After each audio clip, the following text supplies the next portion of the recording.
Spreading protein evenly across meals produces significantly better muscle preservation than loading it toward the end of the day, even when the daily total is identical. Fix breakfast before you fix anything else. Breakfast is the highest leverage meal, and it's the one that most consistently falls short with our standard American diet. Welcome to the Vitality Choice. I'm your host, Christine Costello, wellness educator, founder of a science-backed supplement brand, and someone who has spent decades studying and applying the science of what allows the body to stay strong, energized, and resilient through midlife and beyond. This podcast is about rewriting the narrative on aging. Each week we explore the everyday choices that shape how we age, from strength and metabolism to nutrition, mindset, recovery, and connection, so you can live stronger, healthier, and more vital at any age. Because aging isn't the problem, decline is. And when you understand how your body actually works, you can make the choices that allow you to age powerfully. So let's dive in. Today we're going to dive deeply into the protein requirements for muscle building and retention in the second half of life. Science continues to study muscle health and how muscle contributes to our health span. As our largest organ, muscle plays a significant role in healthy aging. Muscle has been described as our longevity organ. Low muscle mass is implicated in age-related diseases and shortened lifespan. Conversely, maintaining adequate muscle and strength has been shown to reduce the risk of age-related diseases and improves our health span. So with its significance to our health, this topic today is an important piece of the muscle retention story. Without proper protein support, our muscles are deprived of the very fuel they need to keep performing for the decades to come. So how much protein do you really need to thrive versus just survive? The current recommended daily allowance for protein, the official government guideline, is 0.8 grams per kilogram of body weight. So for a 150-pound person, that's approximately 55 grams of protein per day. For a sedentary young adult, it's probably enough to prevent deficiency, but for an active adult over 40 who wants to maintain muscle, support metabolism, and age with strength, that number is, by the most current research, roughly half of what you actually need. Most researchers now agree that the RDA is set too low, with a general consensus that 1.6 grams to 2 grams per kilogram of body weight being the sweet spot for active adults. This difference is what I call the protein gap. It's the space between what so many people think they need and what they are actually eating and what the evidence now suggests is required to preserve muscle and metabolic health in the second half of life. And it's one of the most damaging nutrition gaps in midlife because it doesn't feel like a problem. You're eating, you're not hungry, your meals look healthy, but the muscle is still slipping, getting a little softer, a little more each year, without any obvious signs that the deficit has been building for years. Until one day you look in the mirror and say, "What happened?" Or you go to lift something heavy and it was way harder than you remember. And if that's you, if you've been eating what you believed was a healthy diet with enough protein and still feeling like something isn't working, I want you to hear this. With an updated understanding of what it takes to maintain and build muscle at any age, and a few minor adjustments to your daily habits, muscle can be here to stay. Most of the disconnect I see with people in midlife who are struggling to find the answer to their muscle building is truly an information gap. The nutrition guidance most of us grew up with was never designed with muscle preservation in mind. The wildly different studies, the internet, and wherever we get information seemingly contradicts itself, leaving so many people confused about how to stop their muscle decline. And the rules we need for the second half of life are different, but are really quite simple. That's what today is about. I also want to address the flip side, because the culture has shifted. There is now a real conversation to have about too much protein, not just too little. We'll discuss that as well. But let's start with the gap, because for the majority, that's still where the problem lives. So many people assume that as they get older and perhaps less active, they need less protein. Makes sense, right? But the research says the opposite. Remember what we talked about in episode 4, anabolic resistance. After 40, the body becomes less efficient at using dietary protein to trigger MPS. The threshold for stimulating muscle maintenance and repair increases.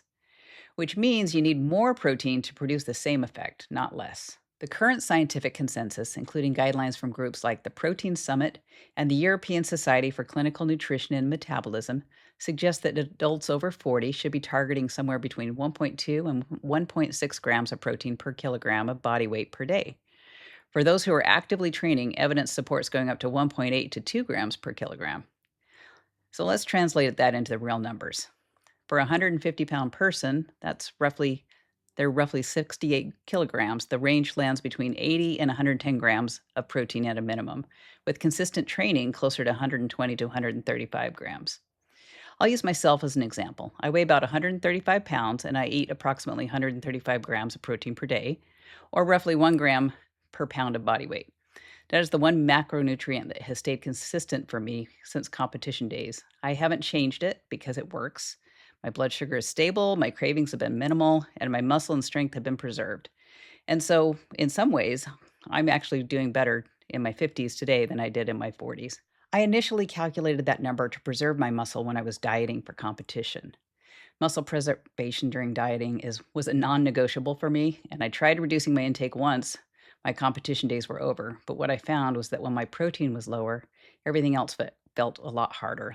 The training and the recovery, my energy, even when eating in a surplus. That's the gap in action. If you've never run the math on your own body, let me walk you through the calculation. So let's take your body weight in pounds, divide by 2.2 to get your kilograms, then multiply that by 1.2 if you're sedentary, or 1.6 if you're active. And that should give you your required protein needs. These are just averages, and your particular needs might vary just a little bit from this. So you'll have to test that on yourself to see how your muscles perform. Compare that evidence-based range to the official guideline of 55 grams per 150-pound person. That is the gap. And for many people eating a typical diet, even when they describe as healthy, their actual protein intake tends to fall far closer to the outdated guideline than the research supported. As we talked about in the last episode, total intake is important, but it can get a little bit more nuanced, and where even people who track their protein often still miss the mark. So MPS does not respond to your daily total. It responds to each meal. Spreading protein evenly across meals produces significantly better muscle preservation than loading it toward the end of the day, even when the daily total is identical.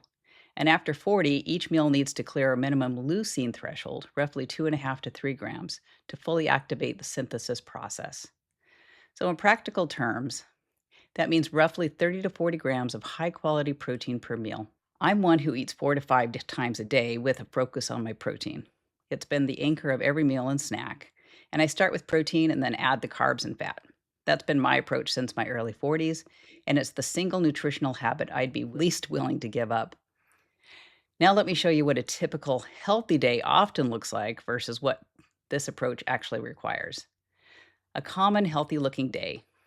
It's a light breakfast with yogurt and fruit, maybe 12 grams of protein, and then a salad with a chicken at lunch, maybe 20 grams. A good dinner with salmon, 30 to 35 grams, daily total somewhere around 65 to 70 grams. While it seems healthy, not a single meal hit the threshold needed to reliably trigger MPS. And the daily total is roughly half of what an active person over 40 actually needs. Holding on to your muscle becomes much more difficult when MPS isn't triggered. Once again, we see the protein gap in action, and it's invisible until you do the math. Now that you know the math, it's helpful to understand what a good quality protein looks like with enough leucine to trigger your MPS threshold. So here are some examples. Let's take 4 to 5 ounces of cooked chicken breast is roughly the size of your palm, and it delivers about 35 to 40 grams of protein and is rich in leucine. That's a single serving that can anchor any meal. The same size serving of salmon or tuna gives you about 30 to 35 grams, with the added benefit of the omega-3 fatty acids that support recovery and inflammation. And then maybe like a cup of Greek yogurt, plain, full fat, or low fat, comes in around 20 to 22 grams. Good, but not enough on its own to hit the threshold. I tend to mix a scoop of leucine-rich protein powder right into my yogurt. It tastes great, and it gets me to about 35 to 40 grams without adding much volume to the meal. My actual go-to breakfast, the one I eat like just about every day, is oatmeal with a scoop of protein powder mixed in. The oatmeal gives me fiber and steady carbohydrates before my morning training session. The protein powder adds about 25 to 30 grams of protein and the leucine my muscles need. It's warm, filling, and it works.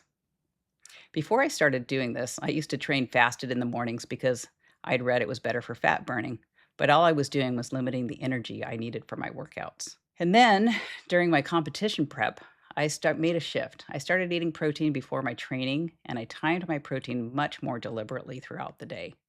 The difference was undeniable. I was gaining muscle again, my recovery improved, my energy improved during training, and when I stopped fighting my biology and I started working with it, my muscle really did respond. Once I made protein non negotiable at that first meal, my strength and energy improved consistently. Eggs are another great food. 4 whole eggs get you about 24 grams, and adding a couple of egg whites or pairing them with cottage cheese can get you to the threshold comfortably. Well, not all of us eat animal based protein. Some of us eat plant based. The plant based options, their story is a little more complex. Lentils, edamame, and tofu all contribute meaningful protein, but they tend to be lower in leucine and lower in bioavailability than animal sources. That doesn't mean you're out of luck in the muscle game, but you generally need more volume, and combining sources to optimize your amino acids is really important. I've put a full protein source reference table, including animal and plant options with approximate grams per serving in the show notes for this episode. You can use that as a planning tool. Now that we've addressed protein needs and per meal leucine thresholds, let's talk about protein timing. This causes quite a bit of confusion, especially for people who train regularly. For years, the fitness world talked about the anabolic window, the idea that you had a narrow 30 to 60-minute period after your workout to get protein in, or you'd miss the muscle building opportunity entirely. The research has since refined that considerably. The honest answer is it depends on what you did before your workout, not just after. So here's the principle that actually matters. If you eat an adequate protein about an hour or two before going into a training session, and you eat adequately throughout the rest of the day, post-workout timing becomes much less critical. The muscle building window is wider than we once believed, closer to several hours than 30 minutes. I train in the mornings, and since my competition days, I always eat before I train. My pre-workout meal, which we talked about, which is the oatmeal and protein powder, gives my muscles the amino acids they need. That primes the synthesis response. Then my post-workout meal or snack adds the additional fuel for MPS. I used to force myself to eat a meal within 1 hour of training, even if I wasn't hungry. And then to my relief, when the science updated the window guidance, I didn't have to worry that I was missing some finite window. I'm getting adequate protein consistently throughout the day, and my muscles have responded well. However, if you train fasted or it's been more than 3 to 4 hours since your last protein containing meal, the window absolutely applies. In that scenario, your body has lower circulating amino acids, breakdown is more elevated, and getting protein in within 30 to 45 minutes after training meaningfully supports recovery.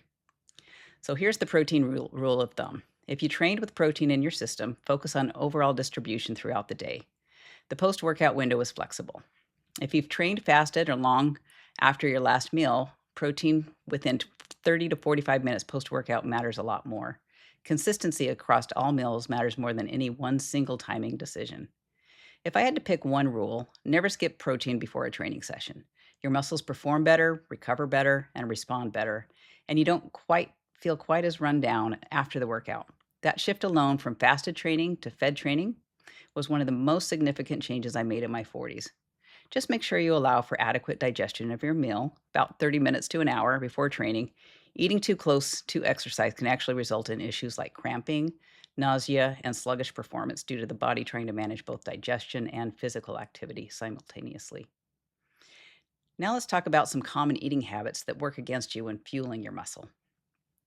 Front-loading carbohydrates and underloading protein at breakfast. Oatmeal, toast, fruit, minimal protein, foods that feel healthy and are healthy, but on their own, they don't move the needle on MPS. After an overnight fast, muscle protein breakdown is elevated. The first meal of the day is a meaningful opportunity to interrupt that breakdown and set the tone for synthesis. When it's mostly carbohydrates, that window goes unused. The fix isn't to stop eating oatmeal, the fix is to add protein to it. One change, often the highest leverage nutrition shift a person can make.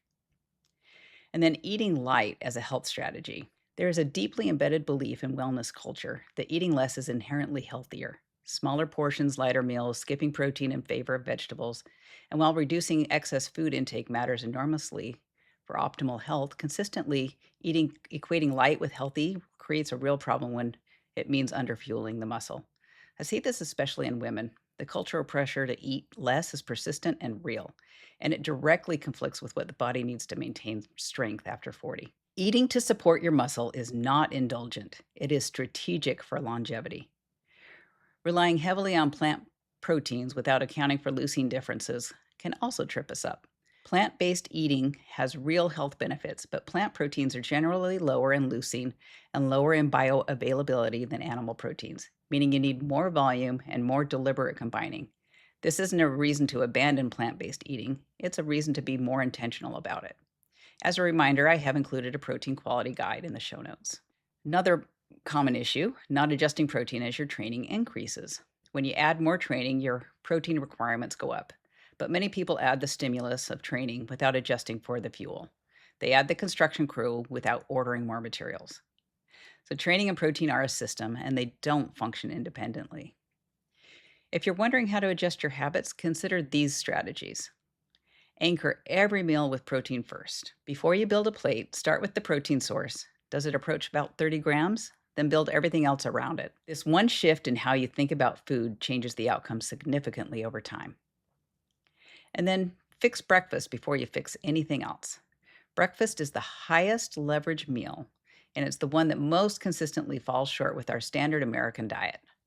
Find one protein anchored breakfast you really enjoy, whether it's eggs, protein powder mixed into oatmeal or yogurt, or a combination or something else with protein, and make it your default. Consistency at that first meal compounds across every day. And then don't skip lunch protein. Lunch is often the minimal meal for people working through the day. A salad with a sprinkle of chicken is not necessarily a muscle supportive lunch for an adult over 40. A full serving of protein, 4 to 5 ounces of animal protein, or a thoughtful combination of plant sources is what this meal needs to do. Use protein supplementation as a consistency tool. A high quality protein powder is one of the most practical tools for closing the gap, especially at breakfast, around training sessions, or on travel days when whole food protein is harder to access. Look for at least 25 grams per serving, a complete amino acid profile, and a source that's high in leucine. Protein powder isn't a bodybuilding product. It's really a convenience tool for hitting your threshold when whole food options are limited or impractical. And then track honestly for 1 week, not forever, just 7 days. Log your protein, every meal, every snack. It's surprising what people discover when they track.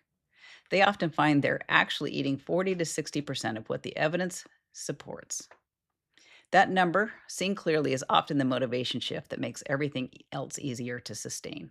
I've spent most of this episode talking about the protein gap. Now let's talk about the pendulum shift that is happening today. Popular culture is now shifting to an alarming extreme of excess protein. A few years ago, getting people to eat more protein was the challenge.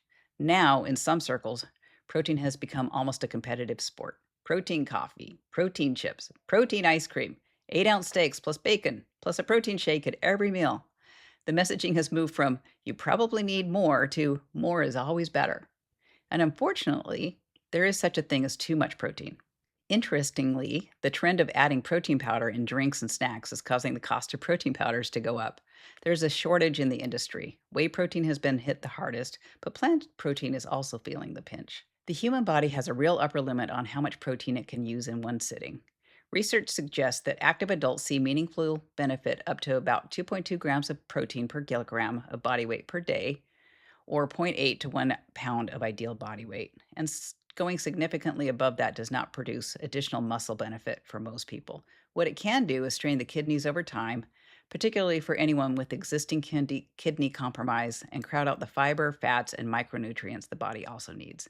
Protein also contains calories, 4 calories per gram, and excess protein that the body can't use for synthesis gets converted and stored or used for energy. It doesn't disappear because it came from a clean source. The goal is adequacy, not excess. Enough protein at each meal to trigger synthesis, enough across the day to meet your body's demands, and enough balance on the plate to leave room for everything else the body needs to function well. Protein is a tool. Use enough of it to do the job. And if you've been in the more is better camp, I get it. The wellness world has been loud about protein, and it's genuinely confusing to hear the message shift. The intention between the messaging is great, but it has moved beyond optimal. The goal of this episode isn't to make you second guess everything, it's to help you find your number. One more thing that comes up often, particularly with women. Some people worry that eating more protein will cause weight gain. The evidence simply doesn't support that concern in the moderate range that we're talking about. Protein is the most satiating macronutrient. It tends to reduce overall calorie intake rather than increase it. Higher protein is also consistently associated with better appetite regulation, reduced cravings, improved body composition, and better metabolic markers. When I have days that I don't eat protein with my meal, yes, even I do that sometimes, my hunger ramps up and I'm tempted to snack. So for me, it's true. It helps with the cravings and feeling satisfied until my next meal. What higher protein does do is support muscle, and muscle is metabolically active tissue that improves insulin sensitivity and energy utilization. Muscle is also what shapes your body. Eating adequate protein to support your muscle is not a weight gain strategy, it's a body composition and metabolic health strategy. For those of you ready to dive in, here are 3 action items for this week. First, find your optimal protein number. Take your body weight in pounds, divide by 2.2 to convert to kilograms, and multiply by 1.2 for a minimum daily target and 1.6 for an active one, and then write that down. Second, fix your first meal. Before changing anything else, look at your breakfast and measure the protein honestly. If you're under 25 grams, that's your starting point. Choose one protein anchored breakfast, whatever you'll actually eat consistently, and make it your default for the next 2 weeks. Oatmeal with protein powder mixed in, eggs with cottage cheese, Greek yogurt stacked with a shake. Pick the one that fits your life and let it become automatic. Third, think in meals, not just days. Start asking at each meal, does this hit 30 grams of protein? Not just by the end of the day, at this meal. That shift in framing changes how you build every plate. Next week, we have our first guest joining us, and this is a conversation I've genuinely been looking forward to. We're going to talk about bioenergetic muscle testing and what it can tell you about your body balance and health. I'll be talking with someone who works in this space professionally and how she has helped people resolve nagging health issues. Before I go, I want to talk about the ground that we've covered together in the first 5 episodes: aging, health span, muscle, the process behind it all, and now nutrition. That's a real foundation, and I hope you're feeling not just more informed, but feel more confident in your approach. More like, this is something you can actually do. This is where change starts, and I'm genuinely glad you're here. Bring your curiosity next week. It's going to be a good one. Until then, feed your muscle. It's feeding your future. Thanks for spending this time with me today on the Vitality Choice.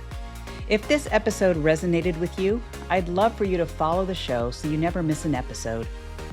And if you know someone who wants to stay strong, capable, and independent as they age, share this episode with them, because how we age matters, and the choices we make today shape the life we live tomorrow. I'll see you next week.